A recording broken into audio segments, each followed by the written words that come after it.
এসব গান বাজনা ছাড়, সব প্রমোটারি করি, বড় গাড়ি চড়ি, ইলেকশনের মেজাজ বুঝে দলটা বদল করি।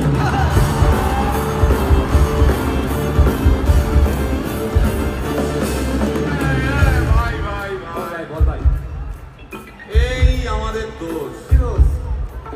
গান বাজনা করতে এসে এসব কথা বললে রেগে যাবে। কে রেগে যাবে? কে রেগে যাবে? কুণাল